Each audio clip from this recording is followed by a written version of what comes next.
When it got hot in the valley, Thomas and Alfred drove their cows up to a cool, green pasture in the mountains to graze. Usually they stayed there with the cows for 2 months, then they brought them down to the valley again. The work was easy enough, but oh, was it boring. All day the two men tended their cows. At night they went back to the tiny hut where they lived. They ate supper and worked in the garden and went to sleep. It was always the same. Then Thomas had an idea that changed everything. "Let's make a doll the size of a man," he said. "It'd be fun to make, and we could put it in the garden to scare away the birds." "It should look like Harold," Alfred said. Harold was an old farmer they both hated. They made the doll out of old sack stuffed with straw. They gave it a pointy nose like Harold's and tiny eyes like his. Then they added dark hair and a twisted frown. Of course, they also gave it Harold's name. Each morning on their way to the pasture, they tied Harold to a pole in the garden to scare away the birds, and each night they brought him inside so he wouldn't get ruined if it rained. When they were feeling playful, they would talk to him. One of them might say, "How are the vegetables growing today, Harold?" And the other, making believe he was Harold, would answer in a crazy voice, "Very slowly." They would both laugh, but not Harold. Whenever something went wrong, they took it out on Harold. They'd curse at him, even kick him or punch him. Sometimes one of them would take the food they were eating, which they were both sick of, and smear it on the doll's face. "How do you like the stew, Harold?" he would ask. "Well, you better eat it, or else." Then the two men would howl with laughter. One night, after Thomas had wiped Harold's face with food, Harold grunted. Did you hear that?" Alfred asked. "It was Harold," Thomas said. "I was watching when it happened. I can't believe it." "How could he grunt?" Alfred asked.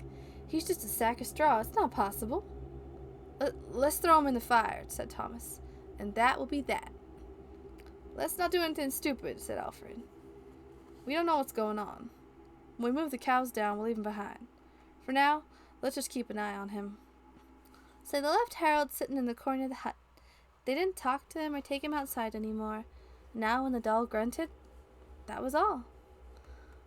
After a few days, they decided there was nothing to be afraid of. Maybe a mouse or some insects had got inside Harold and were making those sounds. So Thomas and Alfred went back to their old ways. Each morning they put Harold out in the garden, and each night they brought him back into the hut. And when they felt playful, they joked with him, and when they felt mean, they treated him as badly as ever. Then one night, Alfred noticed something that frightened him. "Harold is growing," he said. "I was thinking the same thing," Thomas replied. "Maybe it's just our imagination," Alfred replied.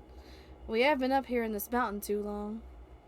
The next morning while they were eating, Harold stood up and walked out of the hut.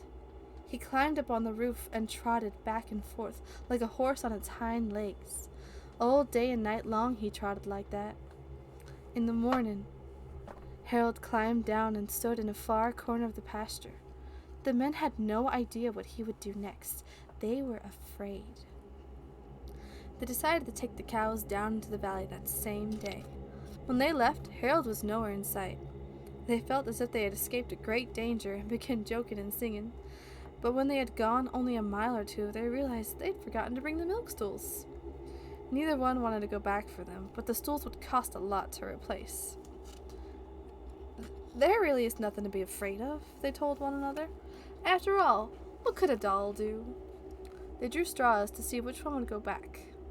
It was Thomas. "I'll catch up with you," he said, and Alfred walked on toward the valley. When Alfred came to a rise in the pass, he looked back for Thomas, but he did not see him anywhere.